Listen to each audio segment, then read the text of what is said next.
perhaps the Valentina, because it still is a pretty good hero, and it's a hero that can also one-shot the Claude later on. If the Claude does not pick up the Rose Gold Meter or the Athena Shield, Valentina is a hero that can one-shot that hero. Then the Gourd, which... Or Novaria? Yep, that's also true, like Novaria. Because I kind of feel like if they don't have a hero that can dive... Oh, he got it! Oh, that's Spirit Root! No way! No way! He did it! The draft was... From 0 to 100. Even the draft had to go down for that one, man. Congratulations, my man. Dude, shout outs to everyone getting the skins. Sana all. Sana all. Actually, I do have every skin as well. All right, rich guy. Well, either ways, looking at the draft here, looking like Minotaur getting banned out by Onic. So now it's on to AP Bren. Whether they want to ban out the EXP or the Roam, I kind of feel like banning out that EXP is going to be a safer choice here. Yeah, definitely the safer choice, right? You want to take Boots out, but also same Khalid. That's going to be the Khalid ban coming through. Maybe Terizla as well. Yep. Terizla Khalid would be solid to take away from Boots, but after that game on Paquito, do you want to respect that, right? That's my question. They can pick it up for them. Wait, no, first pick on red side. Yeah. So that is a viable ban actually to go for. Hero. So was the Benedetta. So, well, also the Terizla is a pretty good hero, but usually what you counter with the Arlott, against the Arlott, is the Terizla, right? You pick it up. It's a good hero to go up against the 1-1 in a way. So yeah, the Court, as we expected. And I think Onic are willing to give the Valentina at the side. Oh, by the way, there is a chance for AP Bren to also pick up the Lapu-Lapu once again. Okay. We've seen that it worked before. Because it's a, like I said, it's a great hero versus the Faramis. So I'm thinking for AP Bren, they might just ban out the Terizla for good measure. Yeah, I would say because again, the Paquito was strong. But Boots on the Terizla, we see that it's a comfort pick for him. And I kind of feel like, I don't have the numbers, but if Boots gets the Terizla, the percentage of Kyrie actually securing those turtles and lords significantly increase. Yep. It's a massive chance of Hoot Hoot as well from Onic. Ooh. Knowing that there's the Arlott and the Kai, that could be a 1-1. And 1-1. Yeah. Oh, they banned the Dyroth and the Khalid, so you're right. The Diggy could actually still come through for Onic here. Yeah, but they might pick up the Boots hero first, though. Because they want to keep this Guinevere kind of flex. So what are the heroes that could be there for Boots? Maybe they steal the Edith, or the Lapu-Lapu, actually. Again, a lot of EXPs are open. Yep. You could just go for Terizla, right? Yep. Terizla is like the safest. It's like one of those, like, just pick it up and then almost like you can autopilot. Because I'm guessing Boots has been playing this hero even in his sleep. Yeah.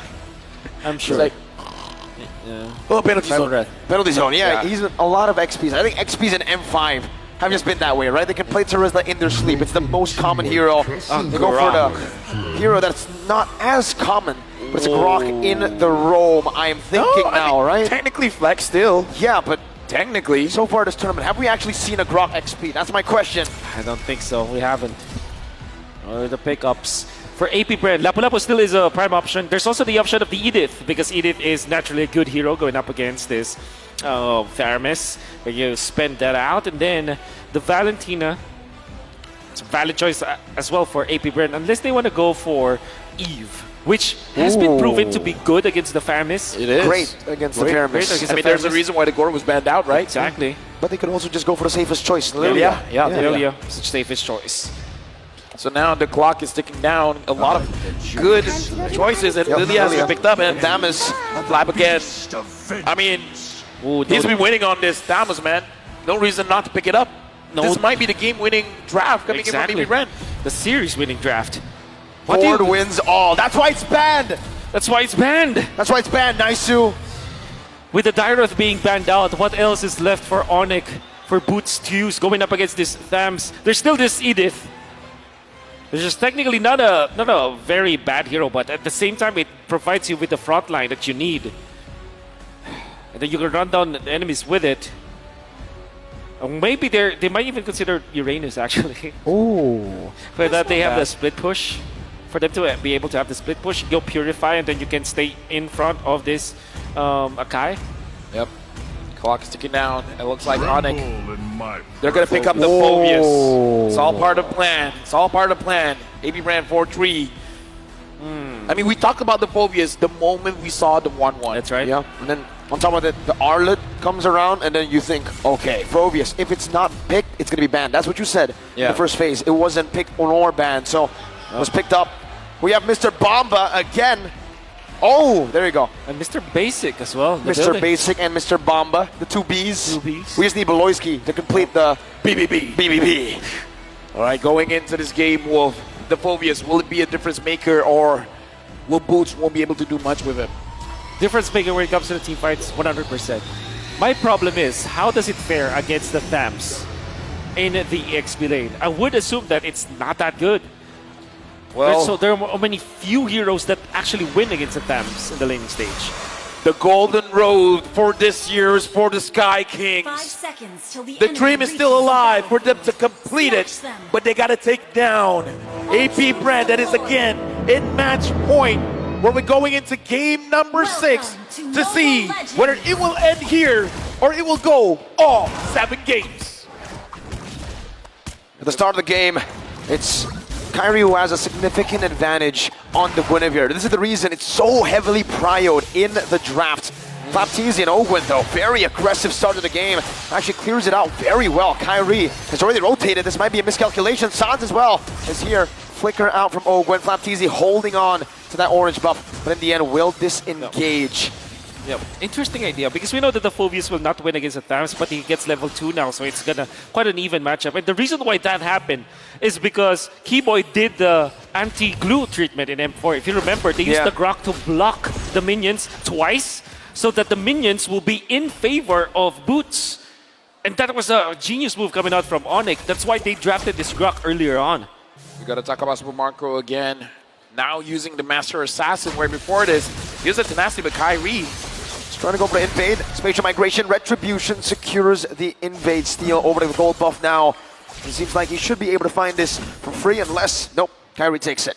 Yeah, looks like Flapteezy still again wants to go for that corrosion scythe early and maybe try to bully out Boots, because the Volvia is strong, but if the Volvias can't do much in lane, then it's not going to be that big of a problem. Kyrie again, always getting pressured by AP Bren. AP Bren has a thing for Kyrie. Yeah.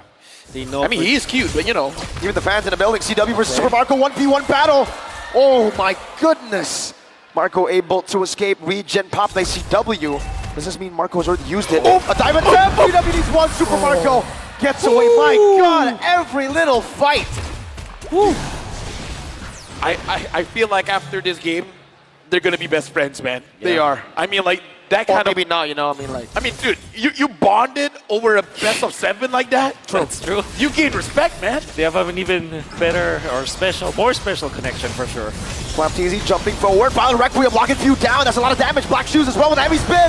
Flapteezy secures it. The heavy spin knocks Keyboy out of the frame. Demonic Force though. Now on the Flapteezy. One more shot should do it. First blood secured by Onic. Keyboy still onto Ogwen, who still has the Vengeance, but he gets knocked up. Final Slash into the Vengeance, into Kyrie, one shot, but he's still able to survive. Ogwen turned around now, still brought back to the team by the Stampede, and it's AP Bren who win in a prolonged team fight. I mean, that was a very prolonged team fight. I kind of feel like Onic really wanted that kill because, again, he was right in front of them. Who wouldn't want it? But AP Bren was able to buy enough time for the rest of the team to respond. Exactly. The thing is, Onic will manage to go for double lanes this time. That this is the effect of CW winning some of the early stages of the match, of this laning stage, allowed him to get even more gold for his team. And this is the main win condition of Onic. Stat pad this Claude, give all of the things to CW and let him carry the game later on. Looks like the first item coming in from Lilia is going to be the Enchanted Talisman, going to help out quite a lot during that turtle fight.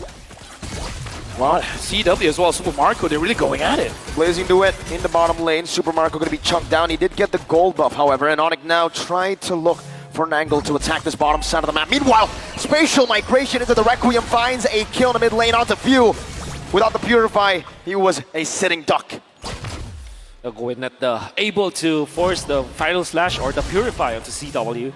But that was a great pinch coming out from Onic. They found a reaction coming from AP Bren because there was a massive push in the bottom lane. So naturally you want to defend that, but they cut it off.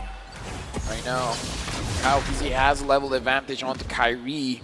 So For me, it just signals that the invasion onto Kyrie was definitely worth it. Because Kyrie is, I don't know, this is Kyrie, man. Even with a level disadvantage, I feel like he can still secure the turtles. Final slash though on the Suns. Might force a flicker out with Easy jumping in, but he actually instead goes for the nether realm. Brought back! Suns taken out. The flicker with 1 second off. Spatial migration though. Locking him down. The turret gets the kill back, and it's a 1-for-1. Now it's Boots who's rotated over. Demonic Force already used earlier, so now it's going to be resetted. It's going to be on cooldown. Yep. Nice reset coming out from Keyboy. Power Nation wild charge, plays into web, getting him down. Keyboy gets the kill, and CW goes for another wave push in the mid lane with Sans respawning. Kyrie holding the turtle down. Yeah, right now the turtle has been started. Sans is there. Ogwen Chewe sees it, but looks like Kyle TZ is going. Yep. I don't know. Heavy spin. Still has it. No Demonic Force, Spatial Migration, Battle Requiem, Retribution, Kyle! TZ finds it, and even a pin onto Kyrie and AP Bren. Come alive once again. That lead going back and forth. Absolutely. AP Bren taking advantage of what they have. They have the heavy spin versus the Guinevere. And Keyboy getting chunked down. Oh my goodness. What was that kill? That was Flap TZ. The fadeaway. And what he does is, I think there's one thing that I really want to comment about Flap TZ, a very smart move that he made. After he was able to take out the Nether Realm, there's a suppression, right? So he threw his sight, waited for Sans to be not invulnerable anymore, then swings him back with the sights, then gets the kill. And he does it, almost does it again against Keyboy, taking full use of the sights. We gotta look at the goal lead though, because even though AP Bren has the goal lead, but CW has the goal lead. Oh, before that, Sans getting jumped down. Looks like Ogwen understanding that Sans is not in a good position. He wants to force it and forcing on CW. Purify now brought back to Ogwen. The vengeance is going to be reset, and he goes back to the other image, and he pops in that blazing duet, but Flap TZ is there to punish. Keyboy wild charge defensively, and AP Bren take the lead. Significant lead, as they will be able to take out the turret up top. They get a kill onto CW, who we have been commending to be able to farm out the early stages of the game, but now it's stopped. And AP Bren have the absolute lead in the first 6 minutes of game number 6. Oh, Flap TZ. Looks like he is not the one getting caught here. He aggresses even though Kyrie was the one initiated.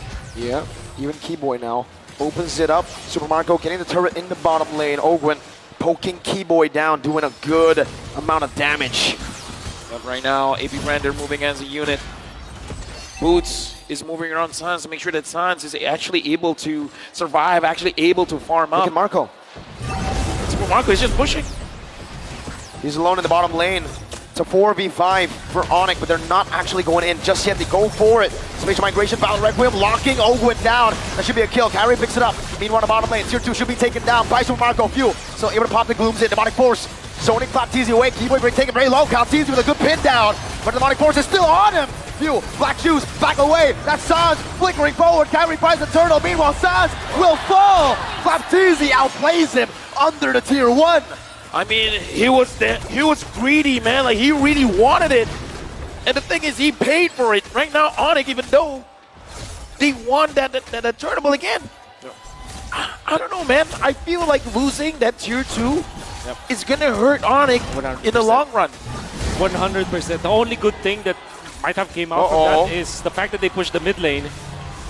And the fact that they pushed the mid lane means that they have access to better access to the mid lane. And obviously, somebody just can't take care of this long lane anyways. That's the only good thing that came out of that. And of course, the goal that they had afterwards. And look at this is interesting. CW. Chewe. Actually, Wow. I'm looking at Boost because usually you see the Clock of Destiny, but he went for the Lightning Truncheon. Yeah. I think I like this build better. Dominance Ice Rush into the Lightning Truncheon as the Phobius. You're not that required to actually output the damage anyways. You have the Claude for that, and you have Sans to dive with you. You badly need the Dominant Size because you're the one to be in the front lines. And AP Bren, with the fact that they have both Ogwen as well as Flap TZ, good sustained heroes, somebody has to really man the front lines and then take over with the Dominant Size. I'm very interested to see the Lightning Truncheon on the Phobius. But before that, Kyle TZ finds Kyrie. It looks like they want him. Heavy spin, but the Battle Requiem cancels it out. Sans going to be pinned down to the wall. Final slash used up another round. Gets Kyrie forward. Keyboy finds a wild charge. A few gets Kyrie down. CW, looking for the fight. Vengeance still gonna be popped in by Baptiste as Boots jumps into the back line. Demonic force from Boots! Crossbow attack though from Super Marco. Sans, Ghostbusters in, Super Marco is down. Ogwen jumping in, another one from Boots! Flapteasy, one last member standing, and Ghostbusters to shut him down. Onic won a big W there. They got a wipeout. An alpha of AP Bren finding a good jump onto Onic, almost taking out Kyrie. Sans' ultimate was just pixel perfect. Oh, Sans, they're blitzing it here. They're blitzing it, Kyrie's already here. Kyle's bot, they are giving it away. They're giving it up. Onic have taken the first lord of the game. Look at the live coming in from Indonesia. They're excited, man. Right now, Onic having the lead here. But again, AP Brand, they have showed time and time again, they can fish out that mistake coming in from Onic, and we've seen quite a few times. But Boots, let's talk about Boots. 2-0-5 here, Wolf. Yes. Was the last one to get into the fight around the Lord area. But his timing was perfect because now he is able to force out Super Marco. And big shout outs to Kibo with the flicker play, or the wall charge play, in fact, in the previous fight. That is what allowed Onic to win that fight afterwards. Right now looking at the items as well, even though the big goal difference coming in from the Claude as well as the 1-1, but I feel like Super Marco can still dish out the damage. For Sans here, he's zoning everyone out. He's just like, I'm a Faramis, choo-choo, I'm gonna hit you. Choo-choo? Is that what Faramis... Yeah. Is the noise and sound? Okay. Choo-choo. I believe you. I play Faramis a lot, man. I believe you. Faramis, the train engine. Nope. Doesn't have the right ring, but you know what? We'll work on it. The most important item for Boots gets the Winter Truncheon. Able to tank damage coming out Super Marco. Definitely going to be able to dive that. And now that's a massive problem. Spatial migration onto Flap. Final slash, we're going to Kyrie back, but Flapteasy is still going to be isolated. Kyrie taken down. Another round blade, but the wild charge still connects. Demonic force in the midst of it all. Kyle Teasy now with a heavy spin. That's still Flapteasy falling down. Boots in the midst of it all again. Now with a Winter Truncheon, he buys it in time. Another demonic force onto the Marco. Boots finds it. CW. Marches forward. Finds a triple kill. Oh. What? Keyboy? Keyboy, the one to tag that, but I think that this is sacrifice to take the Lord, and nice touch from CW again. Boots falls as well, the sacrifice necessary. Sans and CW bringing it back. The damage coming through. CW with nature. Ogwen, vengeance. CW guns him down. It's a wipeout, but Flap has respawned. Onic need to back away. Okay, what's going on? CW looks angry, man. He doesn't want to back down. He's using a claw, but it feels like he's the Thanos. He wants to sit in front. He wants to deal the damage. Wow. CW. He wants to take his family to Japan, and I think that he's doing everything that he can to do it. I cannot. It is indescribable the way that he held his ground and knew exactly who can kill him. And the fact that Boots already took out Super Marco with that wonderful Winter Truncheon play, that allowed CW to be unafraid of fighting under the base of AP Bren. Well, konnichiwa minasan. Onic right now having a 5.6k goal lead. And CW again, 8-1-5. Very, very impressive here. It does look like Onic now they have the mentality is that they want to get everything from AP Bren in terms of their skills. All of their survivability once it's gone, CW is just going to go in and he's going to clean job. Now AP Bren, they're in a position where CW is a problem, but you can't ignore Boots and you can't ignore Sans. Kyrie has not been having a great game, but dude, everyone else around him is moving forward. Exactly. Even Keyboy with the wild charge usages, the way that he's tanking for his team. And then there's Boots. The proper timing all the time. No contest. They're waiting for 13-10. Yep, there you go. It's not going to spawn this wave. They'll have a bit more time to prep for it. 13-40. Yep. Whew. So now prepping the lane, CW has to be careful because I feel like AP Bren, that's the goal. It's like, yo. But I feel like Flap did it. Ogwe, you got to do it, man. Flap did it. He did. You can catch him. You got to find a slash. He's going to be the one that's like, you know, everything's on his shoulders now. Those gold meteor available for the 1-1. Whoa. Final slash. Oh my God. Okay, Ogwe. I know what I said, but not like that. Not like that. Not like that. NLT. Not like that. All right, now the Lord is marching down mid. Kyrie's down bot. The top lane is coming in a little bit slower, but the mid as well as the bottom, they're going to crash together. In sync. Mid lane held down by the barrier. There you go, the three-way push that they built up. Top lane going to be taken down by CW right now, but Baptiste has dealt so much damage. But an Ancient going to be popped in right now, so Nether Realm gets used up. CW has the back away. Baptiste has used the Vengeance while charge. No initiation from Onic. They'll be happy with a base turret. CW is too low for them to go for anything else. Great play coming out from Flap, forcing the Vengeance and finding CW, even forcing the Wind of Nature. That's going to be a massive resource that Onic will not have, but they have to defend for more. Well, CW is top, but we got to think about Sans. He doesn't have the Nether Realm anymore. Can Onic even force it? Oh, that's a big mistake. Plays in the web from CW right now. The pullback from the Stampede. The demonic force to execute them in the back. Now it's going to be View dealing some damage, but that's a double kill. Oh! Super Marco finds across the whole tank. Galtene. That's G-Boy with a wild charge to take us to game 7. There is absolutely no way we can end the M5 World Championship without going all 7 games. Onic and AP Bren, this isn't a best of 7. Now it's just a best of 1. And I wish this will go game 9, game 11. I wish to see these teams fight against each other time and time again, because every single play is just amazing. It's smart, it's amazing, it's mechanically skilled. I'm so entertained.